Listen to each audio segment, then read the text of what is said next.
이른바 우유주사로 불리는 프로포폴을 불법적으로 상습 투약한 성형외과 원장 등이 앞서 전해드린 대로 구속 기소됐습니다. 이들은 중독자에게 주사를 놔주고 2달에 걸쳐 모두 5억 5천만 원을 챙겼습니다. 프로포폴이 마약류로 지정된 2011년 이후에 적발된 사건들 가운데 최대 규모입니다. 이웅혁 건국대 경찰학과 교수와 좀 더 자세하게 짚어보겠습니다. 안녕하십니까? 네, 안녕하십니까? 네, 교수님.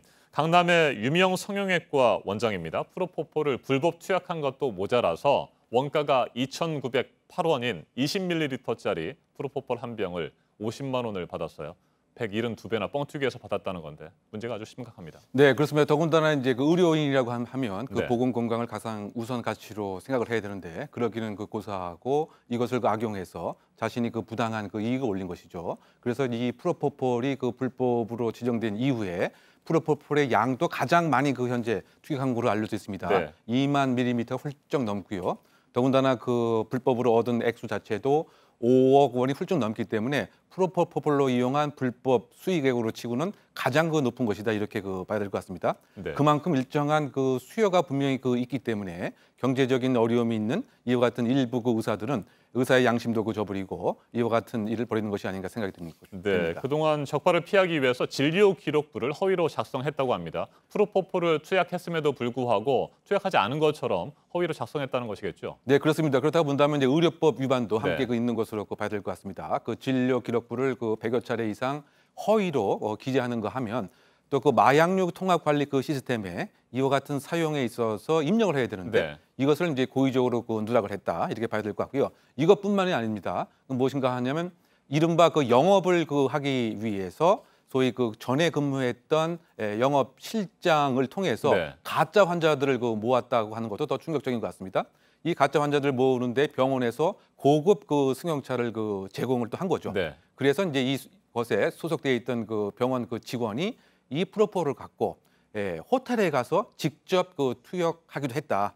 그러다 본다면 마치 그 악어와 그 악어새처럼 이 프로포폴을 놓고서 그야말로 건강에 대한 위험성뿐만이 아니고 금전적인 편취를 하려고 하는 이런 같은 노력을 했다고 하는 데 있어서 비난 가능성이 있지 않나 생각됩니다. 네, 프로포폴을 납품받을 때 그 기록들이 있을 것 같은데 그것까지도 위조를 했다는 얘기입니까? 네, 그렇죠. 그러니까 원래 이 마약류로 이제 지정된 이후에 여러 가지 오남용의 네. 문제가 있기 때문에 그 최근에는 마약류 통합 관리 시스템을 그 마련했습니다. 네, 지난 이거- 5월이었죠? 네, 그렇습니다. 네. 이것은 뭐냐면 어떻게 마약류가 생성이 되고 이것을 누구를 거쳐서 누가 양도를 하고 최종적인 용처는 어떻게 되는가를 소위 말해서 그 컴퓨터에 다 입력을 해놓는 것입니다. 어떻게 본다면 상시 모니터링 그 시스템이라고도 할 수가 있겠죠. 그래서 특정인이 많이 투여를 한다거나 특정 병원이 많이 그 사용하는 경우에는 일정한 조사도 할 수가 있고요. 네. 또 한편으로 나중에 이제 그 마약과 관련된 국가 정책을 활용하는데도 중요한 이제 그 통계 자료로 활용될 수가 그 있습니다. 네. 그래서 상당히 그 효과가 분명히 있는 것인데 이것을 의무적으로 해야 됨에도 불구하고 고의적으로 그 누락을 한 것도 이번 사안에서 드러났습니다. 네, 그러니까 마약류 통합 관리 시스템이 도입됐지만 여전히 허점이 많다 이런 말씀이시군요. 네, 그렇습니다. 그래서 사실은 이제 이것을 도입한 그 이유 자체가 예를 들면은 보건소에서 네. 실질적으로 실사를 해야 됨이 그 원칙인데 인력도 상당 부분 이제 한계가 그 있고요. 또 실사를 하는 경우에도 그냥 서류 검사만 하는 경우가 대부분이기 때문에 실질적인 효과가 없다. 그러다 본다면 마약류를 얼만큼 사용을 하고 얼만큼 있는가를 예를 들면 장부와 그 남아있는 프로포폴의 양을 대조하면 더 쉽지 않겠습니까? 네. 그것을 가능하기 위해서는 꼼꼼한 그 기록 자체가 그 유지되어야 상시 모니터링 시스템이 있어야 이제 가능한 것인데 이것조차도 사실은 무력화시키는 일을 한 것이 아닌가 이런 데에 더 비난이 있지 않나 생각됩니다. 네, 상습 모니터링이 필요하다고 말씀하셨는데 그렇게 되면 불법 오남용을 막을 수는 있을 것으로 보십니까?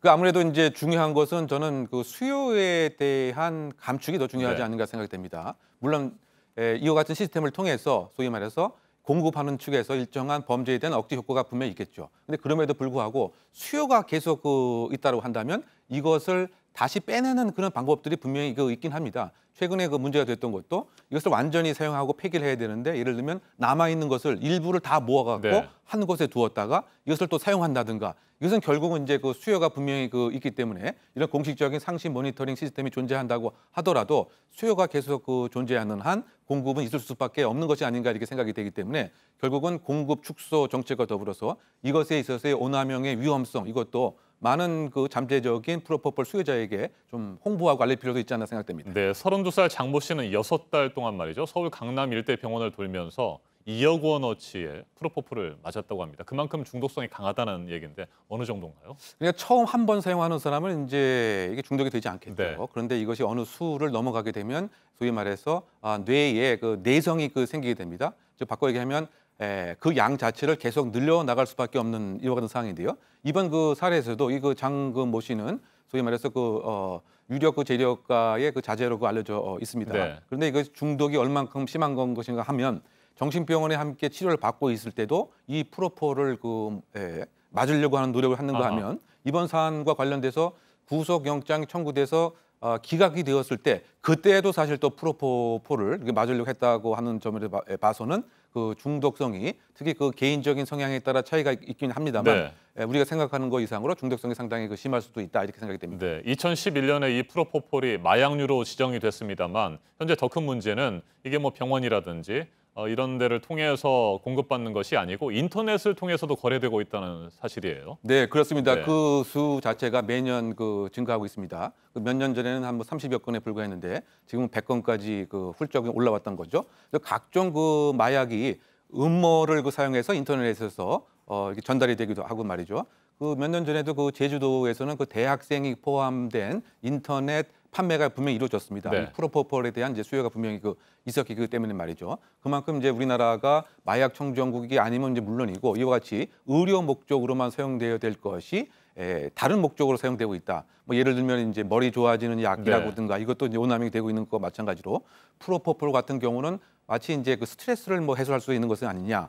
또는 바꿔 얘기하면 집중적인 수면을 취하고 나서 마치 이제 기분이 확 좋아지는 이런 것에 있어서 수요증이 계속 증가하고 있기 때문에 최근 몇 년 전엔 연예인이 미용 시술 목적이라고 얘기를 했지만 결국은 평균인보다 많은 사용을 했기 때문에 역시 이것도 처벌을 이제 받았던 이런 상황입니다. 그만큼 수요가 많아지고 그러다 보니까 그것을 가능하게 한 인터넷에서도 이것이 공급이 되어 있고 판매가 이루어지고 있는 실정이 아닌가 생각이 됩니다. 네, 프로포폴 중독성이 매우 강하고요. 보다 철저한 단속이 필요해 보입니다. 이웅혁 교수님 말씀 잘 들었습니다. 감사합니다.